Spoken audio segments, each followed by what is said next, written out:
You had a boyfriend who got AIDS. I was scared shitless. You didn't work in Britain for 10 years after that.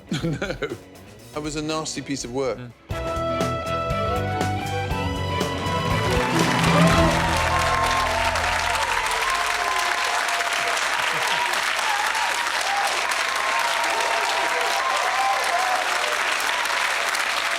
Everett. Yes, Piers Morgan. Did you ever think you'd be sitting here? Well, I've been watching your show for quite a while, and I have developed a little inkling. I thought, God, it is. I'm not trying to blow smoke up your ass, but Please do. I think it's a very good show. So I was really keen to come on, You've done... despite everything. We've had our little ups and downs. We've had our ups and downs. We'll come to some of those. You've been an actor for around 40 years. I have now, yeah. I went to drama school when I was 17. I got my first job when I was 19, and yeah, I've been going ever since then. Keeping going in show business is really the trick, the secret. When you look back over it all, what's your overview of Rupert Everett, the actor?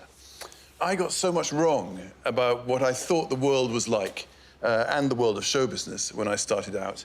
And I think that's the thing that I find the most remarkable now. Of course, I regret tons of things, but at the same time, it made the journey that I had more exciting and the struggle more interesting. You have documented your life in a series of brilliantly written, acerbic, funny, smart memoirs. Right. I've done 5 volumes of diaries. I thought I was opinionated. You take it to a whole new level, Rupert Everett. How did you describe Madonna? Can you remember? Well, a screechy barmaid. An old whiny barmaid. But, OK, just in terms... Well, you didn't just finish there. Hang on. You called her an old whiny barmaid, a curious little thing, Satan and a she-man. And then appeared surprised that it put a little foie dur over your relationship. The whiny old barmaid was meant to be a compliment, because the thing about Madonna when she was very young, well, she can't talk like that. Half the time, you know, and it was really... And she really got guys like that. And she was really charming. That wasn't meant to be rude, actually. It was meant to be... Old whiny barmaid wasn't supposed to be rude. Are you sure I put old? You did, yeah. Oh, OK. We'll come a bit more to Madonna a little later. In your first autobiography, Red Carpets and Other Banana Skins, you described your co-star in My Best Friend's Wedding, Julia Roberts, as smelling of something. Sweat. Yeah. Was that a good or bad thing? Good. Good. Madonna had the same thing. Yeah, lots of girls smell of sweat, and I think it's fabulous. But the thing was about about smelling of sweat, which I found very interesting about these women. Here they were, the most powerful women around, and they had a scent. And so I thought, God, this is so fascinating. These two, the most important women in Hollywood, they don't like to use deodorant. You always could... You could just... Really? But yeah, slightly. That was just something I noticed, and I think it's worth documenting. Now, you haven't restricted your caustic comments to Hollywood stars. Do you remember who you described as a killer, pathological? You? Yes. Oh, right. Yes. You then said, I can't... Yeah, oh, don't worry. There's more where that came from. Yeah. Look, let's just go through what you said about me in The Guardian in September 2012. To me, Piers Morgan was a person who reminded me exactly of all the people I was terrified of at school. I don't like how he is. He takes it too seriously. He's a killer. He's pathological. Well, but you admitted it yourself, you are. You want to win. He's kind of slobby and elephantine. It gets better. You then brought my wife into it. But I can't imagine him with poor Celia. She's gorgeous and very funny. I mean, she deserves to be f***ed by a god.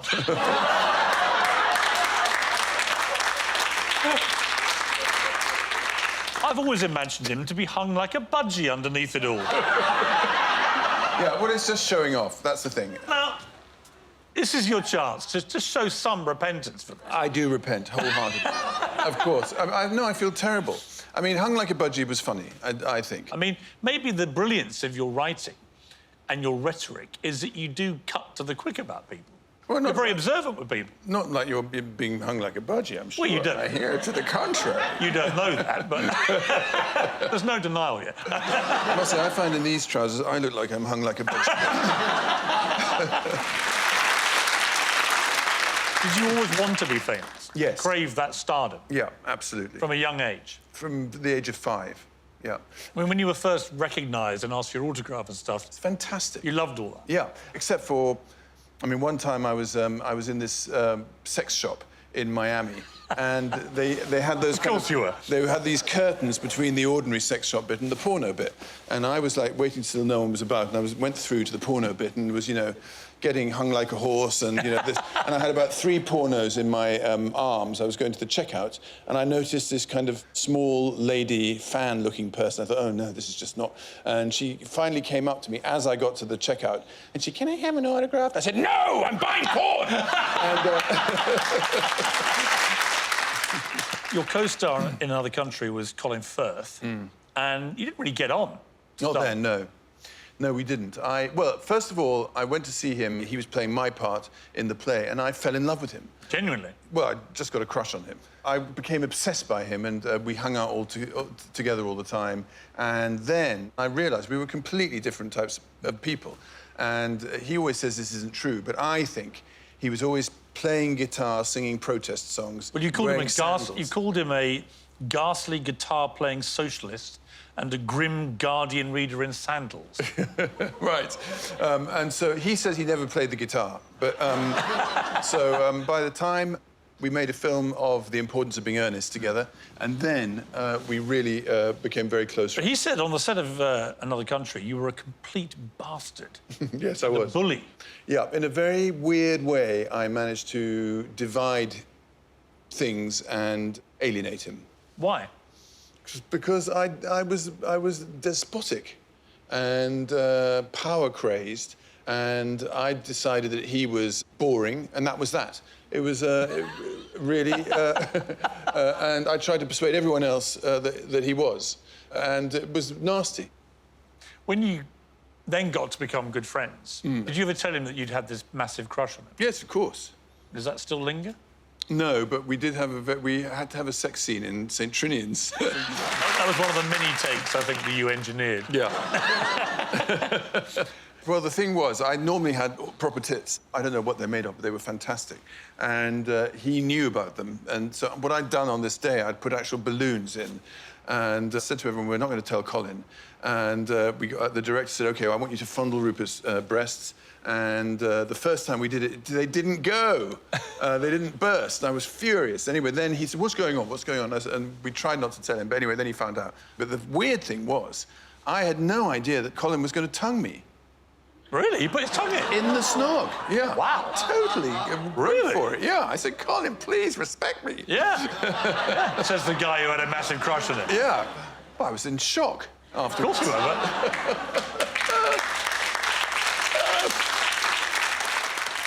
You were born Rupert James Hector Everett on the 29th of May, 1959, in Burnham, Norfolk. Your father was Major Anthony Everett. Your mum was Sarah. Tell me about your relationship with your dad, because he was a military man. Well, all the men in my family were very scary to me. I didn't like them. What's weird in my kind of gay makeup is that the male role models in my family I did not find attractive.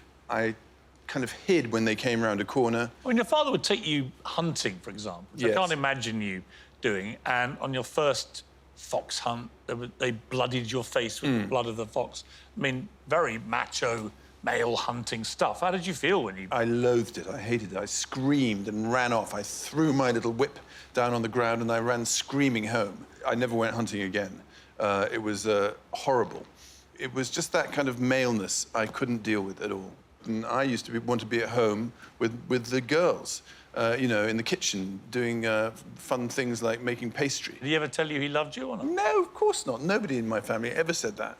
The biggest type of compliment in my family you could get was well parked in driving. Really? Yeah.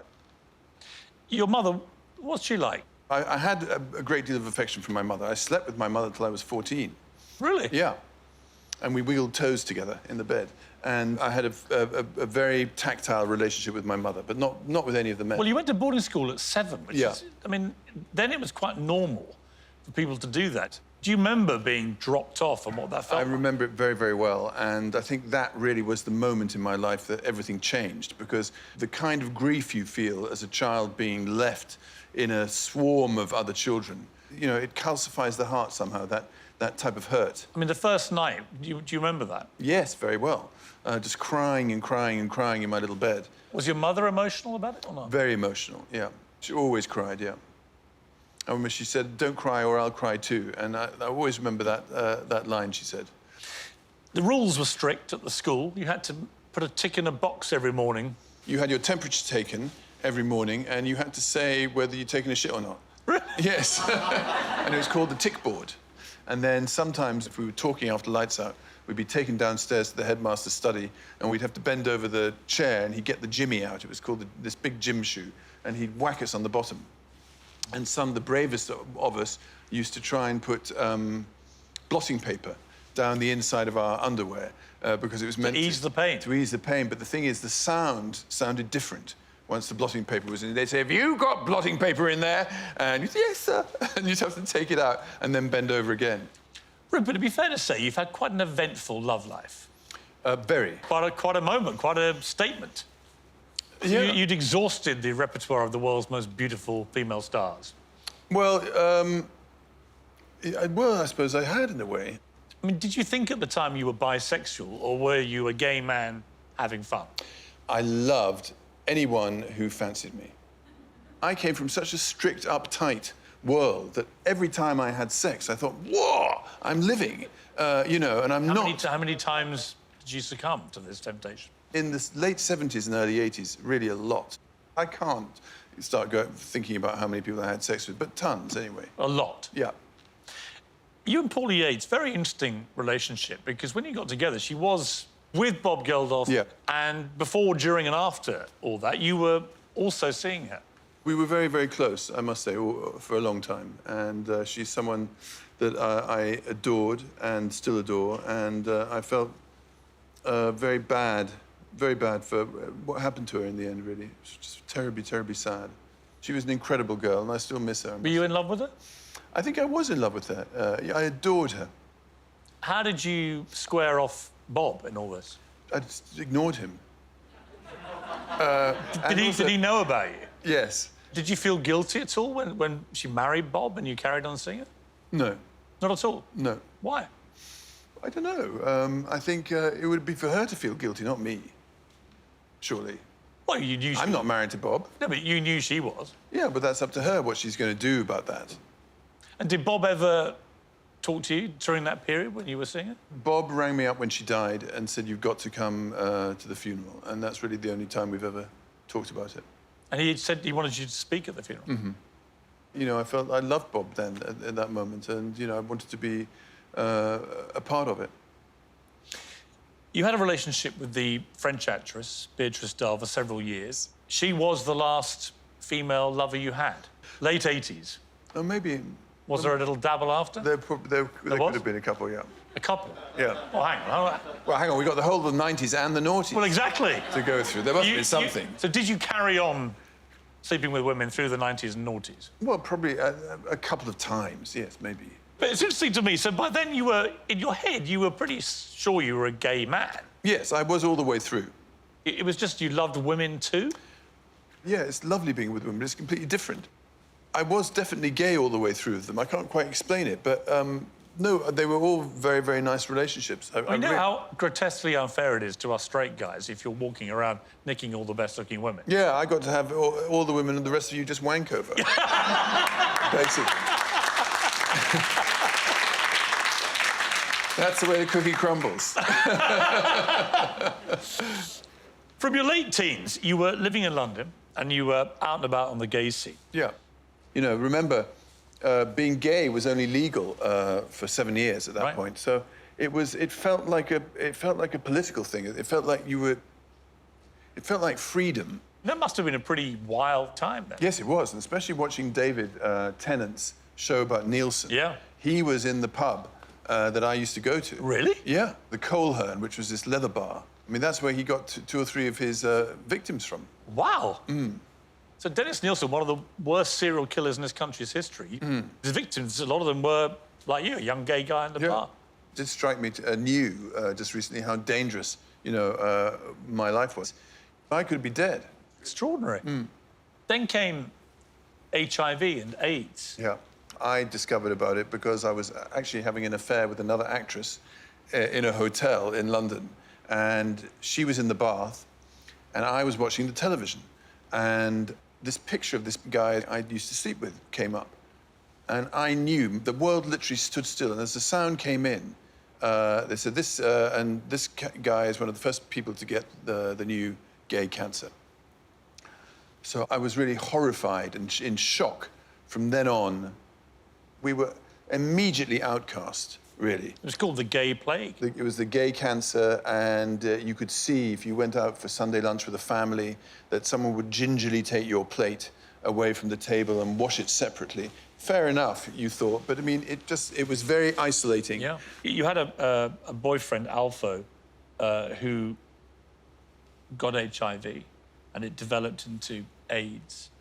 And that must have been terrifying for you and for him. And ended your relationship, I think, as well. I was terrified of it and of him at a certain point, too. I certainly don't think it was me at my best. And what's difficult for people to imagine now is what a drawn-out and painful and humiliating and scary death it was, too. Do you feel lucky that you survived that period? Very lucky. And some friends of mine who survived it and didn't have it, you know, were so amazing to their lovers and to their friends. I wasn't. I was scared shitless by it and kind of ran in the opposite direction. Obviously famous since your early 20s, but there have been occasions when you've been mistaken by members of the public for other actors. Miami Airport, there was a very awkward scene with a drunken tourist. Yes, he thought I was Hugh Grant, and it happened to me all the time when I was much younger, and obviously very irritating because Hugh's tons more successful than I am. And anyways, but I've always been quite jealous of him, and so this man said, "Oh, you were a bit of all right in 4 Weddings and a Funeral, but why do you mumble so much?" And so I said, "Well, I've got a very small penis." And he went, "What?" I thought, yeah, there's one for Hugh. And then he said, "Will you sign this for my daughter?" And I said, "Of course." And I signed, you know, to Darling Esmeralda, drop dead, love Hugh Grant. Around this time, you were turned down for a part by MGM because the head of the studio called your agent to say MGM would never hire you because you were gay. That you were deemed too sort of, well, too gay for the middle American audience. Blatant homophobia. Yeah. What was the part? You remember? The part was a film. It was Basic Instinct 2. And Cronenberg was directing it. David Cronenberg. Yeah, David Cronenberg. And he said, "You got the part." And I was thrilled. And then this whole thing kicked in. The head of MGM said, "No, you know, we've talked about this. Rupert's a homosexual. We can't have him." And that was that. But, I mean, it happened all the time, that kind of thing. How did it make you feel, that? Pissed off, but they were intractable. And what I really realised then is I was not going to be able to get out of my mould. How often could you play that one little role, and how often could you go on in the press about being gay? And I think one of the things that was difficult about it was the theatre owners in America are a very important force. And they are often conglomerates of very right-wing businessmen and Christians. So that's, I think it's not Hollywood itself. The whole thing about your interview with Us magazine admitting to being a rent boy, if you had your time again with that... I wouldn't have done it. You wouldn't have done it. And Jan Wenner, who is a friend of mine who owns the magazine, sent me the article when it came out, said, "Are you happy with all this?" And I read it and said, "It's fine." I didn't really think, because I'd just come out of 80s England and 80s France. You could do anything. I didn't realise. It took me so long to understand millions of things about show business. What was it you revealed in this confessional? certain revelations involving the trading of certain services. For money. For money. Yeah. It was a very stupid thing to do, and it is something I really regret, I must say. I remember PJ Hogan ringing me afterwards and saying, well, that's your chance for an Oscar nomination. Gone. Really? Yeah.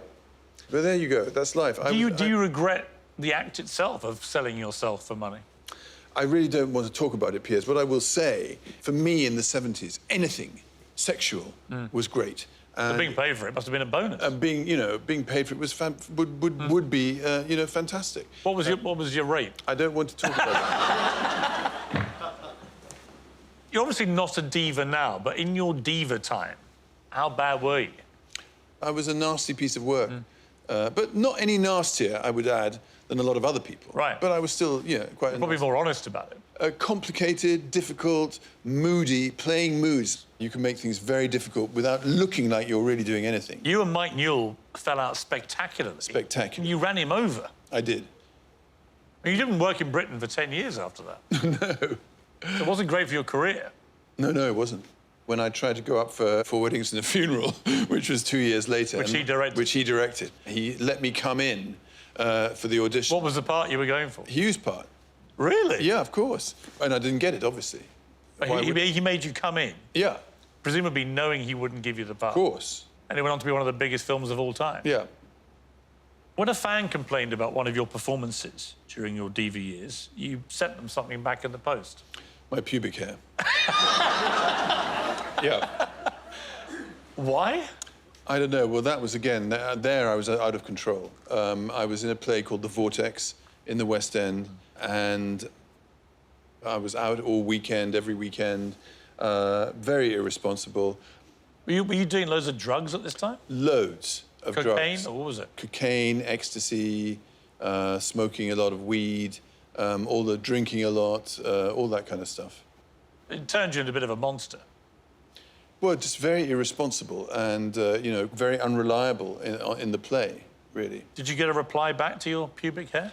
Well, anyway, this woman wrote to me saying, we came to the performance last week and in most respects we enjoyed it, but you must speak up, Mr. Everett. You owe it to yourself, to the audience, blah, blah, blah, to speak louder. So I wrote a letter back saying, thank you very much for your letter and your compliments, and please accept my heartfelt apologies, I said on the first page, and I cut off a wedge of my pubic hair and I sellotaped it to the other side of the letter, and I said, and these few pubic hairs. And my agent rang me up one day and said, Rupert, I've had this very weird thing from the Daily Express saying, you sent some pubic hair to these people, and what about it? And I said, this is what you've got to say to the newspaper. And this is what my agent said. He said, I spoke to Rupert today, and as you know, actors do get a lot of requests every week, and some of them are pretty strange. But Rupert said this morning that he doesn't remember having any requests for pubic hair from Norwood, which is where they lived. You're still close to your mum, Sarah. In fact, you now live... We live together. Together? Yeah. It's very nice, and it's great, in a way, to be close. She's fairly old. She's 87 now. And what does she make of your career, your life? She thinks I'm the most famous person in the world. So if you mention some Robert De Niro, she said, well, Rupert's much more successful than him, of course. My mother's like that, yeah. She thinks the whole world stands still when I go past. It's quite extraordinary. And when I walk down the village street, she says things like, did anyone stop? And I say, no, why? Why would they? Your father sadly passed away in 2009. Yeah. He was a big traveller, and in fact, you had this extraordinary journeys with him right at the end. Yeah, we really made up towards the end of his life. So I went on 2 or 3 trips with him. Brazil, Lourdes, India, Nepal, we went to. It was a great opportunity to somehow make peace with your family. Yeah. It was his instigation, and I think it made it possible for me then to be a good son and to give back in a way that maybe I wouldn't have done if those things hadn't happened with him. Did he get more affectionate in his old age? He was very, very concerned to be doing everything right when he was younger. And as he got older, he let that slip, really, and became much more congenial. He said once, I was trying to make him laugh when he was very ill, and we were talking about sex. And I was like making my mother very irritated. So I'm sure Daddy had tons of sex at school with lots of boys, and she went, "Ah, no, you didn't." And then I said, "Anyway, what was your best sexual experience?" And he said, "Making you. That's why you're so special," Really? which is very sweet. Yeah. That was the sweetest thing he said. But never, you know, "I love you," those kind of No, things. but maybe he didn't need to. And no hugging and those kind of things. I remember when he was very ill in bed, I used to like squeeze his big toe that was always coming out from the end of the blankets when I said goodbye. But that was the limit of our physical affection. Now, you've written numerous books, and you said it's been a great sort of second stage of your career in many ways, hasn't it? Which of the books have you most enjoyed doing, do you think? I don't think enjoying is the right word for books. If you've been an actor always and you're used to working in a group, it's quite alarming to have to motivate yourself on your own. And it means you never quite know if you're coming up with something that's decent or not. But recently I've enjoyed them more because I feel a bit more Your confident. new one's here. There's my new one. Rupert Everett, To the End of the World. Yeah. It's a cracking read, like they all are, but there's an interesting thing at the front here. 12 years ago, I had a dream, fatal in middle age. I decided to write, direct, star and produce a film. I would be Oscar Wilde in exile, a gigantic leading role. The dream seemed as clear as yesterday and went all the way to the Oscars, by receiving my second award of the night. I would hold one glittering statuette up to each ear and scream, "Are these earrings too garish?" The dream soon turned into a nightmare. This is the story of that bad dream. Brilliant. Brilliant writing. Thank you. Do you see parallels with Oscar Wilde, with you? Me? Not really, because I think Oscar Wilde was a kind of genius, and I see parallels. But the thing that's so interesting about him is he is the first out homosexual. That hadn't happened before, because it was a kind of netherworld, secret, whispered existence. But he put a face to it, and after the face came, it meant that the road to liberation came. So he is the Christ figure, in a way, of the gay movement. You have a soul now? God, well, maybe I do. Yes, I think I'm much less jagged now than I was. Are you a softer person now? I'm less anxious and less nervous. I am still very ambitious and get frustrated by that being thwarted, but not in the same way. You have a partner now, Enrique. Do you want to say much about him? Or No, not really. you want to keep your life private now, Yeah. in a way that perhaps you haven't before? Why is that important to you? It's more sensible. But you're happy? Very. You said in 2013 you'd fallen out of love with sex. But you're not celibate, are you? No. But sex, you know, sex in that guy's way of just wanting to get more and more and more and more. I can't think of anything worse now. You also said in 2006 to The Telegraph, "I'm a pathetic lover." Oh, I said that? Is that still true? Lies! The Happy Prince, I mean, to hear someone like Colin Firth, that was the best script he'd read. I know, it's so nice. I mean, do you still harbour an aspiration of one day the Oscars, you're at the podium clutching the Yeah, of course. statuette? Yeah, and I'm hoping to make another film next year, which I've written, and I don't feel I'm done. I've got lots of ideas. I'm writing lots of things. I really want to keep going, so that's what I'm going to do. What would your Oscar speech be like? Well, when I was fantasizing about winning the Oscar for my own film, I was going to say I'd like to thank my director, which is what everyone always says. Oh, that's me. And how would you like to be remembered? If you could write your own tombstone, you're a very eloquent writer. I think on my tombstone, I would like to have had a good starting, but curdled slightly at the turn of the century. Rupert Everett, you've curdled well. Thank you. Thank you very much. Thank you very much, Piers. That was great. Thank you very much, everyone. Thanks, Piers.